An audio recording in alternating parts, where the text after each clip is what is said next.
దిశ వార్తలకు స్వాగతం. ఈనాటి ముఖ్య అంశాలు. పుంగనూరు మున్సిపల్ పరిధిలోని 21, 23వ వార్డులలో 4వ విడత జన్మభూమిలో కొత్త రేషన్ కార్డులు, పింఛన్లు పంపిణీ. పుంగనూరు ఇందిరా సర్కిల్లో శ్రీమతి సావిత్రి పూలేబాయి 187వ జన్మదినాన్ని ఘనంగా నిర్వహించిన పలు సంఘాలు. పుంగనూరు రాగణపల్లె రోడ్డు వద్ద గల చొక్క దుకాణంలో సంక్రాంతి సందర్భంగా ఉచిత చంద్రన కానుకను పంపిణీ చేశారు జన్మభూమి కమిటీ సభ్యుడు రామకృష్ణరాజు. జన్మభూమి కమిటీ అధ్యక్షుడు రామకృష్ణరాజు, అర్బన్ టీడీపీ అధ్యక్షుడు ఖలీల్ అహ్మద్, జన్మభూమి కమిటీ సభ్యుడు కేశవమూర్తి, కౌన్సిలర్ శ్రీకాంత్, టీడీపీ నాయకులు దినేష్ తదితరులు పాల్గొన్నారు. మన ముఖ్యమంత్రి నారా చంద్రబాబు నాయుడు దేశంలో ఎక్కడా లేని విధంగా బడుగు బలహీన వర్గాలు పండుగల సందర్భంలో అన్ని వంటలు చేసుకొని సౌకర్యం లేని విధంగా ఉంటుంది కాబట్టి ఉన్నత వర్గాలు పేద వర్గాలు అనే తేడా లేకుండా అందరూ సమానంగా పండుగ చేసుకోవాలనే సదుద్దేశంతో చంద్రన్న కానుక అనే పథకాన్ని సంక్రాంతికి మంజూరు చేస్తున్నాము. ఇదే విధంగా రంజాన్, క్రిస్మస్ పండుగలు కూడా అన్ని వర్గాలకు కుల మత భేదాలు లేకుండా ప్రతి ఒక్కరూ ఆనందంగా పండుగ చేసుకోవాలనే ఉద్దేశంతో ఈ పథకాన్ని అమలు చేస్తున్నారు.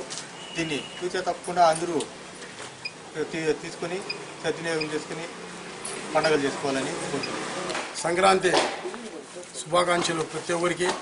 ఈరోజు నారా చంద్రబాబు నాయుడు ముఖ్యమంత్రి వర్యులు పేద ప్రజలు ప్రతి ఒక్క భీమ్ కార్డు ఉన్న వాళ్ళు ప్రతి ఒక్కరు పండగకి సంక్రాంతి కానీ, క్రిస్మస్ కానీ, రంజాన్ కానీ తోఫా అని చెప్పేసి అన్ని వేళల ప్రతి ఒక్కరికి బీద కుటుంబాలకి ఆ రోజు పండగ చేసుకోవాలని చెప్పి కోరికతో ఇండియాలో ఏ రాష్ట్రంలో లేకుండా ఈ పథకము పెట్టారు. ఇది ప్రతి ఒక్కరు తీసుకొని సుఖశాంతులతో పండుగ జరుపుకోవాలని చెప్పి కోరుకుంటూ నారా చంద్రబాబు నాయుడికి ఆశీర్వించాలని చెప్పి కోరుకుంటున్నాను. పుంగనూరు పట్టణంలోని ఇందిరా సర్కిల్లో మంగళవారం నియోజకవర్గ బీసీ సంక్షేమ సంఘం, త్రిరాష్ట్ర కమిటీ, బహుజన సంక్షేమ సంఘం, ప్రియాంక యూత్ సంఘం ఆధ్వర్యంలో శ్రీమతి సావిత్రి పూలేబాయి 187వ జయంతి వేడుకల్ని ఘనంగా నిర్వహించారు. ఈ సందర్భంగా సంఘాల నేతలు మాట్లాడుతూ శ్రీమతి సావిత్రి పూలేబాయి జన్మదిన వేడుకల్ని రాష్ట్ర ప్రభుత్వం కూడా నిర్వహించడం హర్షించదగ్గ విషయమని, మహిళలు పురుషులతో పాటు విద్య నేర్చుకోవాలని అభిలషించి తానే మొట్టమొదటి ఉపాధ్యాయురాలే మహిళా విద్యా కేంద్రాలను ఏర్పాటు చేసి మహిళలకు విద్య కోసం సాహసించిన ఆదర్శప్రాయురాలు శ్రీమతి సావిత్రిబాయి పూలేనని వారు కొనియాడారు. కార్యక్రమంలో బీసీ సంఘ అధ్యక్షుడు టి కృష్ణమూర్తి, త్రిరాష్ట్ర పోరాట సమితి స్థానిక అధ్యక్షుడు జి పార్థసారథి, ఎస్ఎస్ఎల్ అధ్యక్షులు G Gangaraju, J Sivayya, C Narasimhulu, Priyanka Sangha youth అధ్యక్షుడు ఎస్ సజ్జాద్, కార్యవర్గం ఎస్ జాద్ బాషా, కాదర్ బాషా, జయకుమార్, గడ్డం మల్లికార్జున, సుబ్రహ్మణ్యం, నరసింహులు, గంగరాజు తదితరులు ఇందులో పాల్గొన్నారు. ఈరోజు పుంగనూరు నియోజకవర్గం బీసీ సంక్షేమ సంఘము, బహుజన సంక్షేమ సంఘము మరియు త్రిరాష్ట్ర కమిటీ పోరాట సమితి వాళ్ళను, ప్రియాంక యూత్ సంఘాలంతా కలిసి శ్రీ జ్యోతిరావు పూలే భార్య అయిన సావిత్రిబాయి పూలే మొట్టమొదటి మహిళా విద్య అభ్యసించినటువంటి మొట్టమొదటి మహిళ కాబట్టి ఆమె జన్మదినాన్ని ఈరోజు మనం జరుపుకుంటున్నాము. భారతదేశంలోనే మహిళా ఉపాధ్యాయురాలుగా చరిత్ర సృష్టించినటువంటి శ్రీ జ్యోతిరావు పూలే భార్య సావిత్రిబాయి పూలే 187వ జయంతిని మనం జరుపుకుంటూ ఉన్నాము. మహిళా లోకానికి ఆదర్శవంతమైన ఈ మహిళని మనము బడుగు బలహీన వర్గాలంతా కలిసి గుర్తుపెట్టుకోవాల్సిన అవసరం ఎంతన్నా ఉంది. విద్యతోనే మనుగడ సాగించవచ్చు, విద్యతోనే మన కుటుంబాలంతా బాగుపడతాయి, విద్యతోనే అణగాడిన వర్గాలంతా ముందుకు రావాలని చెప్పి చాటి చెప్పిన మొట్టమొదటి మహిళ మన సావిత్రిబాయి పూలే గారు. మూఢనమ్మకాలన్నీ విద్యతోనే మనము తొలగించవచ్చని చెప్పి నమ్మిన మహాత్మురాలు ఆమె. భారతదేశంలోనే మొట్టమొదటి ఉపాధ్యాయురాలుగా శ్రీ జ్యోతిరావు పూలే గారు తన భార్యకు విద్యను అభ్యసించేట్లుగా చేసి పాఠశాల కూడా నిర్మించి బడుగు బలహీన వర్గాల యొక్క జీవితాలలో సంతోషాన్ని నింపినటువంటి మొట్టమొదటి ఉపాధ్యాయురాలుగా ఆమెను కొనియాడాల్సిన అవసరం ఎంతైనా ఉన్నది. భారతదేశంలో బడుగు బలహీన వర్గాలు ఓటు బ్యాంకుగా ఉండకూడదని చెప్పి మన హక్కుల సాధన కోసం చేసినటువంటి అన్ని రకాలైన ఉద్యమాల్లో ఒక ఉద్యమ పితామహుని భార్య మనం గర్వంగా చెప్పుకోవచ్చాము. మహిళా ఉపాధ్యాయురాలని ప్రతి సంవత్సరం మనము స్మరించుకొని మహిళా లోకానికి మనం ఆదర్శంగా నిలవాలని చెప్పి ఈ పుంగనూరు నియోజకవర్గం బీసీ సంక్షేమ సంఘం ద్వారా మనం తెలియజేస్తా ఉన్నాము. రాబోయే కాలంలో బడుగు బలహీన వర్గాలకు అన్ని రకాల సౌకర్యాలు, సంక్షేమాలు మహిళలకు కావాల్సినటువంటి రిజర్వేషన్లంతా కల్పించాలని చెప్పి చట్టసభల్లో 33 రిజర్వేషన్లు మహిళా లోకానికి కల్పించాలని చెప్పి అప్పటి నుండినే మనము నినాదించడం జరిగింది. ఈ రాజకీయ పార్టీలంతా కలిసి బడుగులంతా ఓటు బ్యాంకుగా ఉపయోగించుకోవడం చాలా శోచనీయం. రాబోయే కాలంలో మహిళా లోకానికి చాటి చెప్పే విధంగా భారతదేశంలోనే కాకుండా మన ఆంధ్రప్రదేశ్లో కూడా మహిళలకు అనేక రకాలైన సౌకర్యాలు చేస్తున్నటువంటి ఈ ప్రభుత్వాలు ఈరోజు అన్ని పాఠశాలల్లో కూడా సావిత్రిబాయి పూలే జన్మదినాన్ని జరుపుకోవాలని చెప్పడం జరిగింది. కానీ ఇప్పుడు ఇక్కడ ఉన్నటువంటి పాఠశాల ఉపాధ్యాయులు కానీ ఇక్కడ ఉండే ఎంఈఓ కానీ ఎండిఓ కానీ దీని మీద ప్రాధాన్యత కల్పించలేదని చెప్పి చాలా విచారం వ్యక్తం చేస్తున్నట్టు బీసీ సంఘాలు బహుజన సంఘాలంతా కలిసి మా అసంతృప్తిని వ్యక్తం చేస్తున్నాం. రాబోయే కాలంలో ఈ విధంగా కాకుండా మరింత మంచిగా చేస్తే బాగుంటుందని చెప్పి మహిళా లోకానికి కూడా ఆదర్శంగా నిలవాలని చెప్పి తెలియజేస్తూ విరమించుకుంటున్నాను. పుంగనూరు పట్టణ ప్రభుత్వ ఆసుపత్రి వైద్యాధికారిని ఫైరోజ్ బేగం మంగళవారం బాధ్యతను స్వీకరించారు. ఆమె ఎస్ఆర్టీవీతో మాట్లాడారు. మన పుంగనూరు కమ్యూనిటీ హెల్త్ సెంటర్లో వివిధ ఆరోగ్యానికి సంబంధించిన కార్యక్రమాలలో భాగంగా జన్మ సురక్ష యోజన కింద హాస్పిటల్లో డెలివరీ అయిన గ్రామీణ మహిళలకు అయితే 1000 రూపాయలు అందజేయడం, పట్టణ మహిళలకు అయితే 600 రూపాయలు అందజేయడం కార్యక్రమం జరుగుతుంది.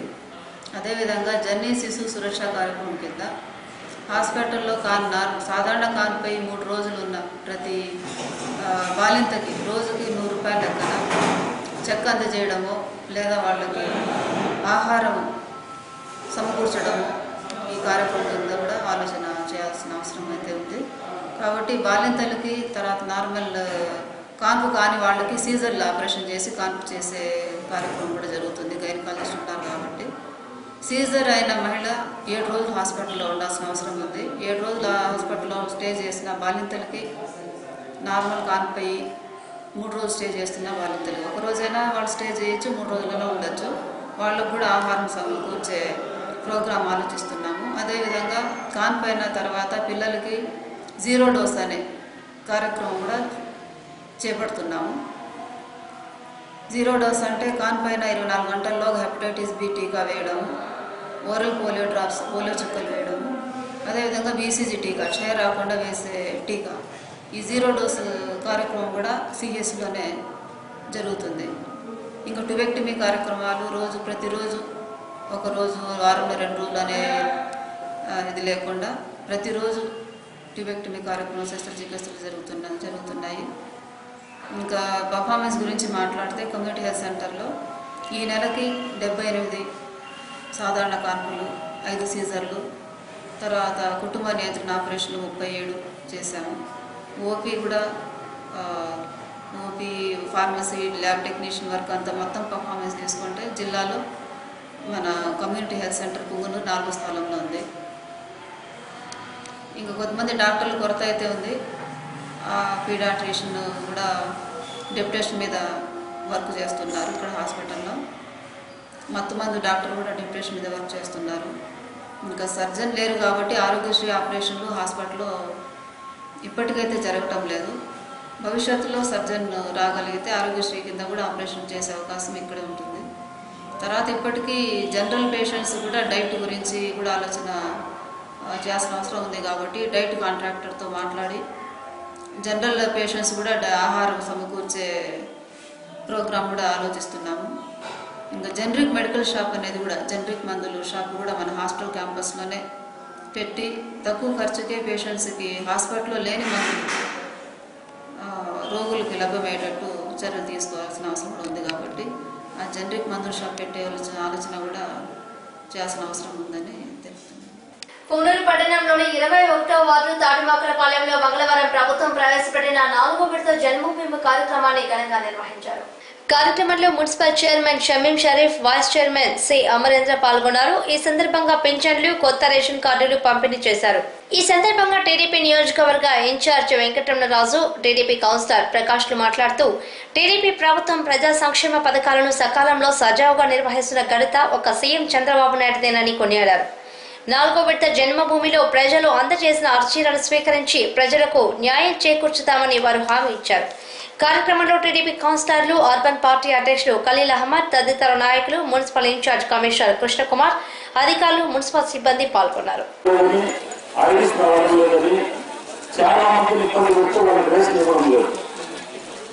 వాటికి ఏదైనా ఆప్షన్ పెట్టి వాళ్ళకి 3 నెలల నుంచి రావాల్సిన రేషన్ ఇప్పించేదాన్ని తమ చర్యలు తీసుకోవాల్సిందిగా మిమ్మల్ని అందరినీ కోరుకుంటున్నాము. ఇంకో చిన్న సందేహం ఏంటంటే గత నెలలో రేషన్ కార్డులు అప్పించినారు ప్రజలకి. అంటే ఈ నెలలో ఆ స్కైపింగ్ మిషన్ ద్వారా ఆ కార్డులు లేని వాళ్ళకి ఏ విధంగా ఇప్పుడు వాళ్ళ పరిస్థితి ఏంటి? డబ్బు ఇచ్చి తీసుకోవాలి. గత నెలలో మాత్రం అప్పలేదు. గత నెలలో అందరికి అప్పే ఇచ్చాము. ఈ నెలలో వచ్చిన స్కైప్ కార్డు ఉంటే దాంట్లో తీసుకోవచ్చు. లేని పరిస్థితుల్లో వాళ్ళు డబ్బు స్కైప్ కార్డు లేని చాలా మంది ఉన్నారు సార్. వాళ్ళందరూ తీసుకోవాల్సిందేనా? ఇంకొకటి ఏమంటే సార్ దయచేసి 3-4 నెలల నుండి ప్రతి వార్డులో 5 నుండి 10 మందికి రేషన్ అందడం లేదు. ఆధార్ అనుసంధానం చేయడం దాన్ని చాలా చేసి 4 నెలల నుంచి ఉంటారా? దాన్ని మీరు చొరవ చూపి నిరుపేదలు వాళ్ళు పన్ను బాటిల్స్ పెట్టేసి రేషన్ చుట్టూ తిరుగుకుంటా ఉన్నారే కానీ డీలర్ల దగ్గరికి వాళ్ళకి అందడం లేదు. దాని గురించి మీ పై అధికారులు తెలియజేసి వాటికి న్యాయం చేయాలని సందర్భంగా మేము కోరుకుంటున్నాం. ఇప్పుడు రేషన్ కార్డు ఒక పేరు పెట్టుకోవడానికి ఆధార్ కార్డులో ఒక పేరు పెడుతుంది. దానికి దీనికి డిఫరెన్స్ ఉంటే కూడా అనుసంధానం కాదు. మన పేరు ఏది కరెక్ట్ అనేది మీరు ఫస్ట్ రెక్టిఫై చేసుకొని అదే విధంగా ఎవరైతే మేము ఇమీడియట్ మీకు వితిన్ 24 hours లో మేము రెక్టిఫై చేయిస్తామనేసి సభాముఖంగా తెలుస్తున్నారు. పట్టణంలోనే కాకుండా ఆంధ్రప్రదేశ్ మొత్తం మీద కూడా జన్మభూమి కార్యక్రమం జరుగుతుంది. ప్రజలు ఏ ఒక్క సమస్య ఉన్నా కూడా ఈ జన్మభూమి కార్యక్రమంలో తమ సమస్యలను తెలుపుకోవచ్చు. మా తరఫున అలాగే జన్మభూమి గారి తరఫున ఇన్ఛార్జ్ తరఫున ఎమ్మెల్యే గారు అయితేనేమి, ఎంపీ గారు అయితేనేమి, మరియు మా మున్సిపల్ కౌన్సిల్ తరఫున కూడా తూచా తప్పకుండా మీరు ఇచ్చిన కొత్త అర్జీని క్షుణ్ణంగా పరిశీలించి మేము మీకు న్యాయం చేస్తామని ఈ సభను ఉద్దేశించి చెప్తున్నాను. ముఖ్యంగా పట్టణంలో అందరూ కోరేది ఏమంటే రేషన్ కార్డులు, పెన్షన్లు ప్రతి ఒక్కరికి పూర్ణ పట్టణంలో అందుతున్నాయి. కానీ ఒక 10%, 15% వరకు ప్రతి వాటిలో అందలేకపోతున్నాయి. కావున అవి కూడా ఇప్పుడు మా కౌన్సిలర్ గారి సలహా మేరకు ప్రతి ఒక్కరి వార్డుల్లోన ఆ కౌన్సిలర్ గారు అయితేనేమి, జనరల్ కమిటీ సభ్యులు అయితేనేమి పెట్టారు. వాళ్ళకు కూడా ఇప్పుడు మన కలెక్టర్ గారు ఇసుక ప్రోగ్రాంలు ఉన్నారు కాబట్టి అది కూడా రేపు నెల ఇచ్చేట్టుగా ఆ మించిన పెన్షన్ల వారికి అరేంజ్ జరుగుతున్నది. అలాగే రేషన్ కార్డులు కూడా ప్రతి ఒక్క వాటికి మంజూరు చేయడం జరిగినది. కావున ఈ 1 వాటిలో కూడా ఇంచుమించు 19వ షాప్లో 38 వచ్చాయి. అలాగే 58వ షాప్కి ఇంచుమించు 30 వరకు వచ్చాయి. దాన్ని కూడా ఈ 20 వాటి ప్రజలు సద్వినియోగం చేసుకోవాలని, ఎటువంటి ఇబ్బందులు పెట్టకుండా వీఆర్ఓ గారు అన్నారు. అలాగే మా మున్సిపల్ సిబ్బంది ఉంటుంది కదా, మీరు వాళ్ళని తొందర పెట్టకుండా కూడా నిదానంగా చూసుకునే 4:30 వరకు ప్రోగ్రాం ఉంటుంది. కావున తప్పకుండా మీరు ఈ అవకాశాన్ని సద్వినియోగం చేసుకోండి. అలాగే పోయిన జన్మంలో కూడా చాలా అర్జీలు వచ్చాయి. ఆ అర్జీలలో ప్రతి ఒక్క పని మేము కొన్ని విషయాల్లో ముందు నడిపించాము. కొన్ని విషయాలు మా మున్సిపల్ సిబ్బంది ఎందుకో తెలియదు కానీ కొన్ని వార్డులు అయితే అన్ని వార్డుల్లో కూడా కొన్ని రోడ్లు అయితేనేమి, కాలువలు అయితేనేమి, మిగతా విషయంలో చిన్న సమస్యలు ఎక్కువ ఉన్నాయి. ఈ ఎక్స్టెన్షన్ ఏరియాలో ఎక్కువ ఉన్నాయి సార్. దీన్ని తప్పకుండా మీరు పాటించండి. మీరు అడ్డీ తీసుకున్నారు తప్పించి దాన్ని ఎస్టిమేషన్ వేయడం లేదు. ఎస్టిమేషన్ చేస్తే కూడా దాన్ని కమిషన్ చేయడం కూడా చాలా కూడా పంపించాలని నేను సభాగా తెలియజేస్తున్నాను. అలాగే బైపాస్ రోడ్లో తనలైన అని చెప్పి పోయినసారి అర్జీ ఇచ్చాము. కావున ఆ సార్ కూడా సంబంధించి ఏ సార్ గారు చెప్పారు ఈ వారంలోనే దాన్ని కూడా వేస్తామని. ఎందుకంటే పొంగూరు పట్టణంలోనే బైపాస్ రోడ్డు ప్రతి ఒక్కరికి అందుబాటులో ఉన్న రోడ్డు కాబట్టి దాన్ని కూడా లైన్ లాగి విద్యుత్ శాఖ వారికి శ్రీరాములు గారు చెప్పారు, దాన్ని కూడా ఇస్తామని తెలియజేశారు. కాబట్టి వారికి కూడా ధన్యవాదాలు. అలాగే ఈ పాలెంకు సంబంధించి 20వ సంబంధించి దేవుని మాన్యం 13 సెంటర్ ఉంది. దాని వీఆర్ఓ గారు అంటున్నారు. వీఆర్ఓ ఖచ్చితంగా ఆ 13 సెంటర్ తేల్చాల్సిగా నేను మనం చేసుకుంటున్నాను. బైపాస్ రోడ్లో 13 సెంటర్ ఉంది. ఇప్పుడు అది లక్ష్యం పరిగెడుతుంది. దాని మీద కొంతమంది కండేశారు కాబట్టి మీరు కూడా దాన్ని ఎంఆర్ఓ దృష్టి తీసుకొని మీరు ఇమీడియట్లీ దాన్ని సాల్వ్ చేయాలని కోరుతున్నాను. అలాగే మీకు చిన్న సమస్యలు కుటుంబంలో కూడా ఉంటాయమ్మా. దాన్ని సత్యం చేసే ఇంట్లో కూడా కాదు, కొన్ని రోజులు పడుతుంది దానికి. అలాగే ప్రభుత్వ తరఫునైతేనేమి, మా కౌన్సిల్ తరఫున కూడా కొన్ని సమస్యలు ఉంటాయి. కానీ కొన్ని రోజులు వెయిట్ చేయాల్సి వస్తుంది. మీరు ఎటువంటి ఇబ్బంది పడకండి, ఎటువంటి బాధపడకండి. ఒక అర్జీకి పునర్జీవం పోస్తాము అని దీనిగా మేము చెప్తున్నాం. కాబట్టి మీరు ఎటువంటి అపోహలు కానీ ఎటువంటి దీన్ని కూడా తావేయకుండా ఉంటే మీకు మంచి జరుగుతుంది. జన్మభూమి కమిటీ కూడా మంచి జరుగుతుంది. ఈ సభాముఖంగా తెలియజేస్తున్నాం. రాష్ట్రంలో ఇబ్బందులు ఉండకూడదు చేసే ఉద్దేశంలో కూడా ప్రతి వార్డులో కూడా జన్మభూమి కార్యక్రమం చేసే చెప్పినట్టు దాదాపు ఈ 2.5 సంవత్సరాల కాలంలో 3 పర్యాయాలు పూర్తి చేసుకుని 4వ పర్యాయం కూడా ఈరోజు కాటిమాకల గ్రామంలో ఈ వార్డులోకి రావడం కూడా జరిగింది. చాలా మంది కార్యక్రమాలన్నీ కూడా మీకు అందరికీ కూడా తెలుసు. ఈరోజు ప్రభుత్వం ఏం చేస్తుంది, మరి ముఖ్యమంత్రి నారా చంద్రబాబు నాయుడు గారు సంక్షేమ కార్యక్రమాల పట్ల కానీ, పట్టణ అభివృద్ధి కార్యక్రమాల్లో కానీ, గ్రామ అభివృద్ధి కార్యక్రమాల్లో కానీ, మరి ఇంటికి చేరువలో ఉన్నటువంటి నిత్య అవసరాలను గుర్తించి అన్ని అవసరాలను కూడా ఈరోజు వారి ఇంటి ముంగిట చేరే విధంగా కూడా సమస్యలు ఏమైనా ఉంటే ఆ యొక్క సమస్యలన్నీ కూడా ఆఫీసుల చుట్టూ తిరిగే పరిస్థితి లేకుండా కూడా ఇందాక గౌరవ మంత్రులు కానీ తర్వాత ఇక్కడ వేదిక పెద్దలందరూ కూడా తెలియజేశారు.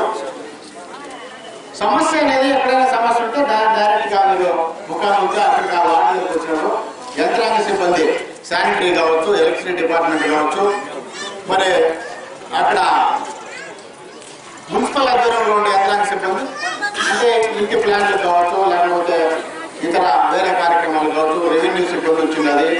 అదేవిధంగా అన్ని కార్యక్రమాలకు సంబంధించిన సిబ్బంది కూడా అక్కడికి వస్తే ముఖాముఖిగా ఏదైనా వార్డులో లేని సమస్య కానీ, లేదా కొత్త పనుల సమస్య గురించి కానీ, కొత్త కార్డుల గురించి కానీ, నీటి సమస్యలు కానీ, పెన్షన్ల గురించి కానీ అన్ని ఒక్కొక్క శాఖ పరంగా కూడా ఏ ఏ సమస్యలు ఉన్నాయో అన్ని సమస్యలన్నీ కూడా వారి దృష్టికి తీసుకొస్తే ఆఫీస్ చుట్టూ తిరిగే పరిస్థితి లేకుండా ఉంటుందని చెప్పి ఈ కార్యక్రమంలో భాగంగా కూడా 4వ విడత కార్యక్రమం ముఖ్యమంత్రి నారా చంద్రబాబు నాయుడు మీ ముందుకు తీసుకురావడం జరిగిందని చెప్పి మీకు అందరికీ కూడా చేస్తున్నాం.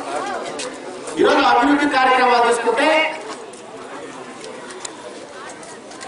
గత 30-40 సంవత్సరాలుగా కూడా ఎన్నో మౌలికమైన మార్పులు ప్రభుత్వ పరంగా కావచ్చు, పరిపాలనా పరంగా కావచ్చు, మార్పులన్నీ కూడా మీరు ఈరోజు వయసు మీరిన పెద్దలందరూ ఉన్నారు, మహిళా సోదరులు ఉన్నారు, అందరూ కూడా మీరు నిత్యము అనునిత్యము కూడా మీకు తెలుస్తా ఉన్నాయి, చూసుకుంటున్నారు. గత ప్రభుత్వానికి ఇప్పటికీ కూడా మీరు రోజువారీ కూడా ఎలక్ట్రానిక్ ప్రింట్ మీడియా వారి ద్వారా కూడా రోజు టీవీలో చూస్తున్నారు ఎక్కడ ఏం జరుగుతున్నది, మరి రాష్ట్రంలో ఏం జరుగుతుంది, దేశంలో ఏం జరుగుతుంది, మరి ఏ ఏ అవసరాలు ప్రజానికానికి ఉన్నాయి, ఏ ఏ అవసరం కుటుంబాలకు ఉన్నది, ఏ ఏ అవసరం ఆ గ్రామానికి ఉన్నది, ఏ ఏ అవసరం ఆ వార్డులో ఉన్నది, ఏ ఏ అవసరం ఎక్కడెక్కడే ఏం అవసరం అని చెప్పని దాన్ని గుర్తించి అక్కడ పనులు కూడా అన్ని కూడా మరి మున్సిపాలిటీకి సంబంధించిన మున్సిపాలిటీ పనులు, గ్రామాలకు సంబంధించిన గ్రామాల పనులు, జిల్లాకు సంబంధించిన జిల్లా పనులు, రాష్ట్రంలో ఏమైనా అవసరం అయితే రాష్ట్రానికి సంబంధించిన పనులు కూడా కేంద్రానికి తీసుకెళ్లడము, ఈ విధంగా ఒక కింది స్థాయి నుంచి కూడా పై స్థాయి వరకు అన్ని కార్యక్రమాలు కూడా ఈరోజు మన ముందు జరిగే కార్యక్రమాల్లో మన ముందు భాగస్వాములు అయ్యాయి. ఈరోజు కార్యక్రమాలన్నీ తీసుకుంటే కూడా ఎన్నో కార్యక్రమాలన్నీ కూడా సంక్షేమ కార్యక్రమాలన్నీ కూడా మార్పులు తీసుకొచ్చి మార్పుకు అనుగుణంగా కూడా ఈరోజు పారదర్శకంగా ఎక్కడ కానీ లొసుగులు లేకుండా కూడా అనునిత్యంలో కూడా ఏ ఏ కార్యక్రమం అయితే నెలలో జరుగుతుందో ఆ కార్యక్రమాలన్నీ కూడా ఎవరైతే అర్హులు ఉన్నారో అర్హులతో చేరాలని చెప్పిన ఉద్దేశపూర్వకంగా ఈరోజు గౌరవ ముఖ్యమంత్రి గారు ఈ విధంగా యంత్రాంగ సిబ్బందిని, ఈ విధంగా తదనుగుణంగా ఉన్నటువంటి కౌన్సిలర్లు కావచ్చు, స్థానిక సిబ్బందులు ఉన్నటువంటి ఎంపీటీసీలు కానీ, సర్పంచులు కానీ, అక్కడ సంబంధిత రాజకీయానికి సంబంధించినటువంటి అధికార రీతిలో ఎవరైతే ఉన్నారో వారందరినీ కూడా వార్డుల్లోకి, తర్వాత ఆ యొక్క గ్రామాల్లోకి వెళ్ళి సమస్యలన్నీ కూడా మీరు తీర్చి ఏం జరుగుతా ఉంది, ఏమైనా లోటుపాట్లు ఉన్నాయా అవన్నీ కూడా మీరు సరిదిద్ది వారికి అనుగుణంగా కూడా అందే విధంగా చేయాలని చెప్పిన కార్యక్రమంలో వాళ్ళు కూడా జరుగుతున్నాయి. అంటే సందేశపూర్వకంగా కానీ లేకపోతే ప్రతిజ్ఞాపూర్వకంగా కానీ ఏవైతే చేసే కార్యక్రమాలు ఉన్నాయో ఆ కార్యక్రమాలన్నీ కూడా విడమర్చి మీకు తెలియజేసే కార్యక్రమంలో భాగంగా కూడా ముఖ్యమంత్రి మరి ఇక్కడ ఉన్నటువంటి యంత్రాంగ సిబ్బంది అందరూ కూడా ఈరోజు మీ ముందుకు తీసుకురావడం జరుగుతుంది. ఈరోజు కుటుంబ వికాసం అని తీసుకొచ్చారు. కుటుంబ వికాసంలో దాదాపు 15 నుంచి అన్ని కూడా ఈరోజు ఆరోగ్య సమస్య కావచ్చు. పుంగనూరు మున్సిపాలిటీ పరిధిలోని 23వ వార్డులో జరిగే జన్మభూమి కార్యక్రమంలో municipal chairperson Shamim Sharif, vice chairman Chilagattu Amarendra ఇందులో పాల్గొన్నారు. ఈ సందర్భంగా పింఛన్లు, కొత్తగా మంజూరైన రేషన్ కార్డులను పంచిపెట్టారు 23వ వార్డు కౌన్సిలర్ మనోహర్. ఇంకా రేషన్ కార్డులకు, పింఛన్లకు అర్హులైన వారు ఉన్నారని, వారికి కూడా ప్రభుత్వం 4వ విడత జన్మభూమిలో ఇచ్చిన అర్జీలను పరిశీలించి మంజూరు చేయాలని కోరారు. కార్యక్రమంలో మున్సిపల్ ఇన్ఛార్జ్ కమిషనర్ కృష్ణకుమార్, అధికారులు, మున్సిపల్ సిబ్బంది మరియు ప్రజలు పాల్గొన్నారు. నారా చంద్రబాబు నాయుడు ఆదేశం ప్రకారం 3 విడతలు జన్మభూమి కార్యక్రమాలు జరిగాయి. 4వ విడతకు ఇప్పుడు వచ్చాం. ఈ 3 విడతల్లోన దశల వారీగా అన్ని సంక్షేమ పథకాలు అమలు చేస్తున్న విషయాలు మీరు గమనిస్తూనే ఉన్నారు. ప్రస్తుతం ఈ సంక్షేమ పథకాల్లో ముఖ్యంగా పెన్షన్లు, రేషన్ కార్డులు మంజూరు గురించి ఎక్కువ అర్జీలు వచ్చాయి. ఈ అర్జీలను పరిశీలించి రేషన్ కార్డులు అయితే 2-3 షాపుల్లో కలిసి ఉన్నాయి కాబట్టి ఇచ్చిన అర్జీలు ఏమి రాకుండా ఏమీ లేవు. ఇచ్చిన అర్జీలన్నీ, కార్డులన్నీ మంజూరైనట్టే తెలుస్తుంది. ఇప్పుడు కార్డులు కూడా ఇప్పుడు ఎవరైతే ముందు అర్జీ పెట్టారో వాళ్ళకి ఇక్కడే ఈ గ్రామ సభలోనే మంజూరు చేయడం జరుగుతుంది. తీసుకొని ఎవరైనా పొరపాటు పని రాకుండా ఉంటే వాళ్ళు మళ్ళీ అర్జీ రూపంగా ఇస్తే ఎందుకు రాలేదు అనే ఏదైనా లోటుపాట్లు ఉంటే తప్పితే రాకుండా పోయే ఛాన్స్ లేదు. ఆల్మోస్ట్ అన్ని వచ్చినట్టే. ఇంకా పెన్షన్ల విషయానికి వస్తే పెన్షన్లు ప్రభుత్వం ఆదేశాల ప్రకారం రాష్ట్ర వ్యాప్తంగా అన్ని అర్జీలు తీసుకొని వాటికి ఎలిజిబిలిటీ ఉండే వాటింతా ఆన్లైన్ చేయడం జరిగింది. వాటిలో కొంత భాగం ఇప్పుడు మంజూరు చేసి రేపు నెల మొదటి వీటితోనే వాటికి డబ్బులు ఇచ్చే ఏర్పాటు జరుగుతూ ఉంది. వాటి కూడా ఏమి రావు అనే అపోహం ఏమీ పడలేదు. చదవాల్సిన అవసరంలో ఎవరు కానీ విడతల వారీగా ఇస్తామని తప్పితే అన్ని ఒకసారిగా ఇస్తే ప్రభుత్వానికి కూడా ఆర్థిక భారం ఎక్కువగా ఉంది కాబట్టి విడతల వారీగా ఎవరైతే చాలా వెనుకబడి వికలాంగులు కానీ ఏజ్ ఎక్కువ ఉండేవాళ్ళు, ఈ విడవలు ఎవరైతే ఎక్కువ వయసు కలిగిన వారికి ప్రక్రియారిటీ వాళ్ళని అనుకుంటున్నాము. మిగతా వాళ్ళు కూడా విడతల వారీగా మంజూరు చేయడానికి ప్రయత్నిస్తాం. వాళ్ళు కూడా నిరుత్సాహపడాల్సిన అవసరం లేదు. తప్పనిసరిగా ఈ పెన్షన్ల విషయానికి వస్తే ఎవరు అపోహపడి మాకేదో రాలేదు, ఈ పార్టీలో వాళ్ళు ఇవ్వడం లేదనేది కూడా మీరేం ఎవరికి అనుమానం చేసిన అవసరం లేదు. మాకేం పార్టీలు భేదం లేదు, వర్గాలు ఏం లేవు. అందరికీ సమానమైన న్యాయం చేయాలనే కోరికతోనే ఇక్కడ ఉన్నాం. అది కూడా మీరు గుర్తించారు. ఇకపోతే వాటి సమస్యలు ఏమైనా ఉంటే కూడా ఈనాటి ముఖ్య అంశాలు. పుంగనూరు మున్సిపల్ పరిధిలోని 21, 23వ వార్డులలో 4వ విడత జన్మభూమిలో కొత్త రేషన్ కార్డులు, పింఛన్లు పంపిణీ. పుంగనూరు ఇందిరా సర్కిల్లో శ్రీమతి సావిత్రి పూలే భాయ్ 187వ జన్మదినాన్ని ఘనంగా నిర్వహించిన పలు సంఘాలు. ఇవి ఈనాటి SRTV వార్తల్లోని ముఖ్యాంశాలు. మరిన్ని విశేషాలతో మళ్ళీ కలుస్తాం. అంతవరకు సెలవు. నమస్కారం.